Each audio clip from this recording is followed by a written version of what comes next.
And I want to all welcome you to the Coops for Dev Tuesday Talks and the third edition today. Quick introduction is that my name is Helene and I work for Cooperatives Europe as a policy officer for the ICA-EU Partnership. And so this partnership, as many of the people here in the webinar will already know, is a partnership with the EU that aims to promote international cooperative development and strengthen the cooperative movement to fulfill its role as a key development actor at all levels. And one of the ways that we try to do this is to improve the collaboration between cooperative development organizations and members of the cooperative networks, like the International Cooperative Development Platform. Is one of the main objectives actually of this partnership. And this is why the ICDP has identified 3 areas of work: knowledge sharing, programming, and advocacy. And so these webinars fall under the knowledge sharing part of the working area, and their goal is kind of to get to know more about each other's expertise and build further on this common understanding of international cooperative development and to enhance collaboration, of course. So today we have Cooperative College. Sarah Alldred will be the International Programs Manager at Cooperative College, will present their international development work. We have the opportunity to listen to a presentation for around 15 minutes, and then we will be able to engage in dialogue. And if you wish to ask questions, please indicate it in the chat of the meeting, or if, of course, there is no one speaking, then you can speak up, but just to make sure that we're not all speaking at the same time. And so the floor will be given, the floor will be opened after the full presentation, so hold your questions until Sarah is ready. And also just to remind everyone, this webinar will be recorded and it will be possible to rewatch Sarah's presentation on coopsfordev.coop and the YouTube channel of ICA. So if you're also not speaking, please mute your microphones, because otherwise sometimes there can be an echo. And I will start by giving the right example and muting mine after I give the word to Sarah. Sarah, the floor is yours. Oh, great. Okay. Well, first of all, before I go on to the presentation, I just want to say thanks for giving us this opportunity. And I really look forward to the chat afterwards. It's about a 10-minute presentation, just about the international work of the Cooperative College. So, and also bear with me with this technology, because it's new to me. So I'm just now going to upload the presentation, so just bear with me.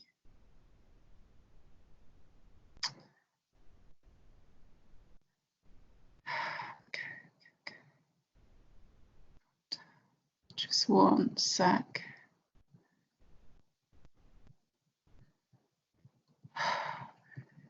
Okay.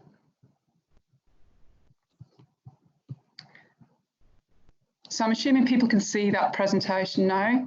Yes, we see it. That's great, great. Okay. So basically this presentation is just talking about the international work of the Cooperative College as part of, and the Cooperative College has part of the Cooperative Development Platform since about 2007, 2008.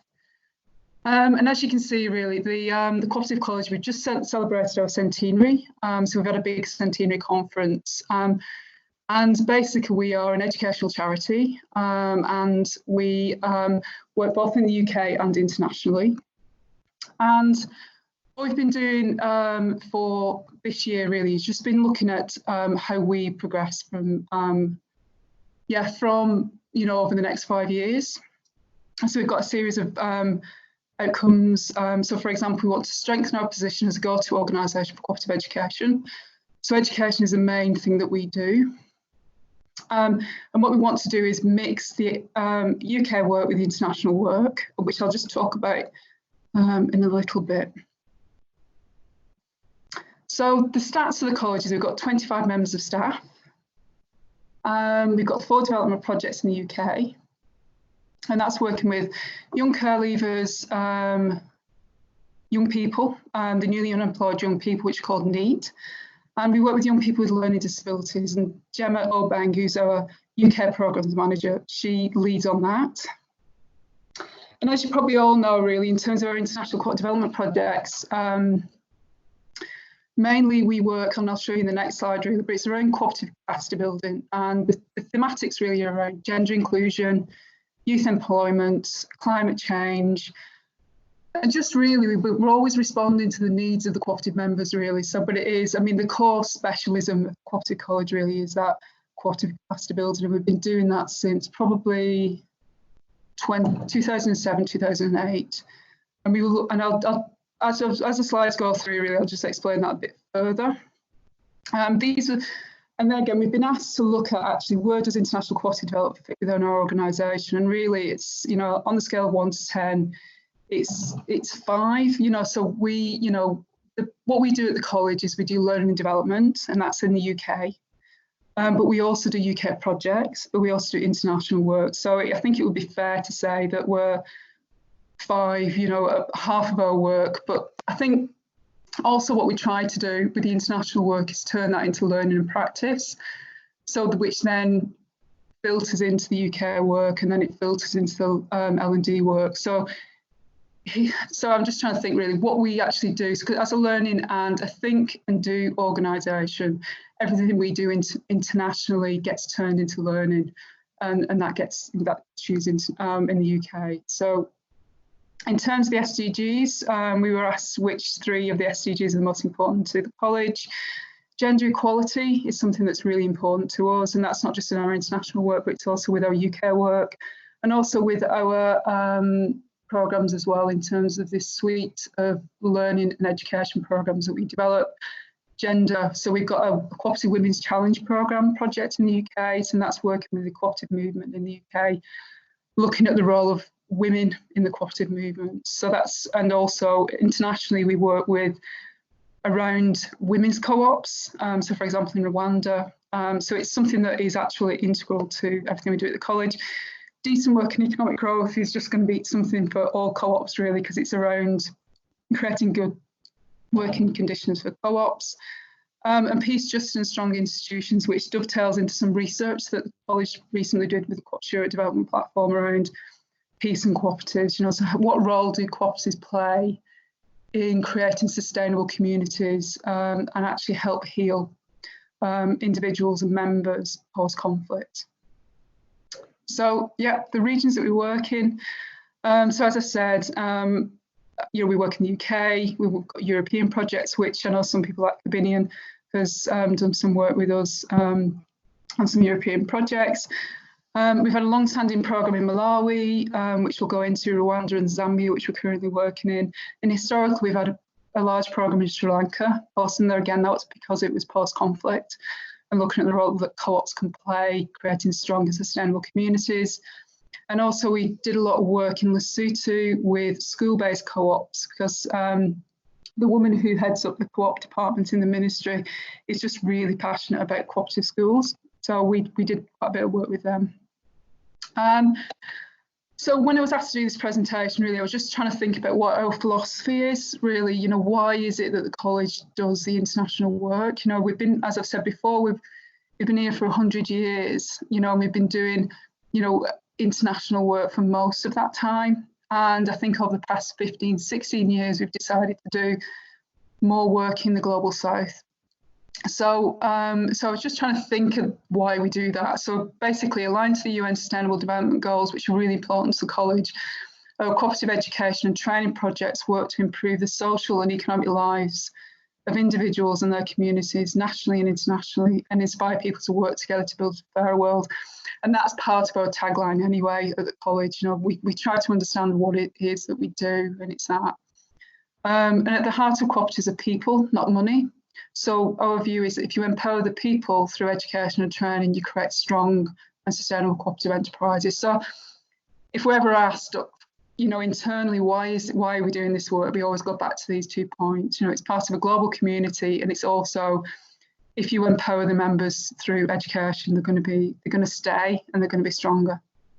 Okay, I'm really conscious I'm rattling through this, but there is 3 things that we do in our international cooperative development work at the college.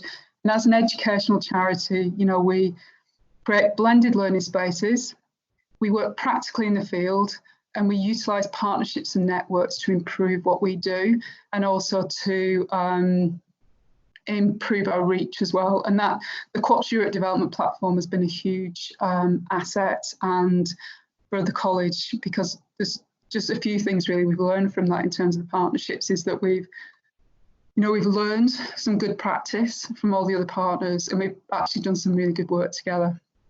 So I'll just go through the blended learning spaces. So you'll see a picture below where me and Amanda, it's quite small, but what we started to do last year, which is in 2018, we started piloting some 2-hour webinars and a day school on exploring international cooperative development. And that was just unpicking, in terms of the work that we do on the ground. So it's translating the work we do on the ground into some learning.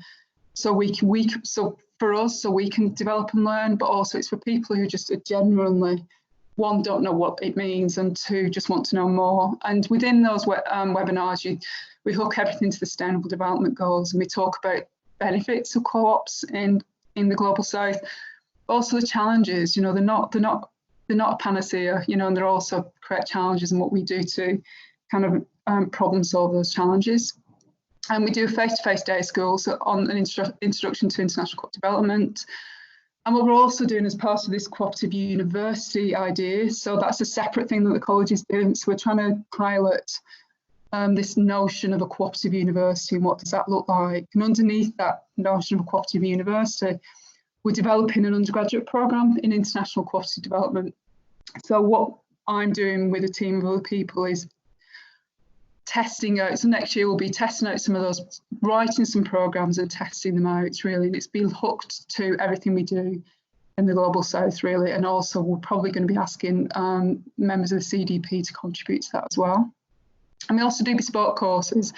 So for example, the big cooperative group over here, they want, they've asked us to write a programme on cooperatives globally. So it's not just cooperative development, but actually through all the 4 ICA regions, what are co-ops doing, how are they responding to need, and if they're responding to need, therefore what different types of cooperatives are emerging because of that. So for example, in the States, all those big electric co-ops that we'll give examples of. The really radical, co-ops in Brazil, such as the incubator hubs that they create. So we're me and Amanda are in the middle of writing that at the minute. And really our target audience is anyone, really. So it's from those who are interested in the cooperative movement beyond, people who know nothing about the cooperative movement, and people who just have an interest in co-op's role in the Global South. And especially on those webinars, because they are 2 hours or it's a day school, so it's very much a taster in terms of what we do, because we're trying to hook people in basically. So secondly, our practitioner-based work. So we work in Malawi. So that was funded, we were funded from 2012 by the Scottish Government, which in the funding came to an end in the end of last year. And since then we've been partnering with DGRV, developing the programme. And basically what our approach or methodology in Malawi has been to work at the 3 levels. So the macro level, the meso level and the micro level. To create this idea of a sustainable cooperative ecosystem. So we can work at each level, but because it was a long-term programme and we were working there for 7 years, and now we're partnering with DGRV. So we were really interested in, if you're going to have strong cooperatives at grassroots, they need to be hooked into the unions. So that's the meso level. So we need to empower grassroots, and then we need to empower the unions. And then for the unions to be sustainable, they need to be hooked into an apex body. And when we started working in Malawi in 2012, there was no apex body. So we managed in 2015 to get that registered through the ministry, and DGRV are now working with the college to kind of just make the apex body, which is called Mafeco, sustainable, which is a big challenge. It's a big challenge and an investment. It's a challenge. I used to work at Cooperatives UK, which is the apex body in the UK, and that's still a challenge there. So I think it's always tricky, but that's our methodology in terms of how we like to work in country. If we've got a big scale programme, we need to consider and strengthen and capacity build those 3 levels. So because all we do is train them, so that when we leave, they can kind of be sustainable, really. So that's Malawi. And we also we work as almost like consultants really in 2 other countries, so Zambia and Rwanda.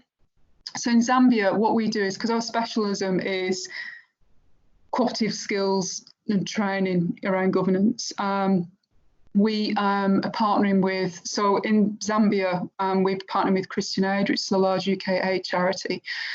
And what we're doing there is they've got this big program which is working mainly with women, who, so there's about 3 markets, large scale markets that are run by women. And our role in that is just doing some work with some of the women around what is a co-op, you know, talking about the advantages of co-ops and just helping support some in the like group facilitation skills, but also if they decide that they want to be a co-op, you know, we will help them become a co-op. And it's really a much smaller scale program what we do. So rather than the Malawi project where we are working at this, you know, cooperative ecosystem level with Zambia, we're just really in that niche space of going, okay, this is what a co-op is. If you want to become a co-op, this is what we can help you with. And it's really similar in Rwanda as well.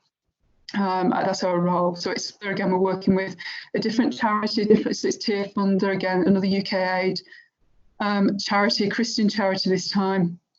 Well, so it's Christian Aid. And there again, the training that we do is around co-op leadership and introduction to co-ops, good governance, cooperative startup, you know, gender awareness and social inclusion, youth engagement. And we find that, you know, as I said earlier, you know, it's gender is always a big theme, youth is a big theme, and climate change is a big theme as well, because there's a real impact on, you can just see a real impact in terms of the agricultural sector there. And just interestingly with Rwanda, what we've also done is we've done this research piece with Cooperative Development Platform. So we did a series of interviews just as one case study as part of a larger series of case studies with women's co-ops that were set up in Rwanda post-genocide. And it was just, yeah, it was incredibly moving really, just looking at the how and why women formed co-ops after the genocide, which is, you know, varied reasons, but ultimately they needed to live and they needed an income. And then the implicit outcomes of that was that they got to talk to people they never thought they'd be talking to, such as Hutus talking to Tutsis and things. And it was just those implicit bonds and those implicit learning spaces that was creating. But that's for another time.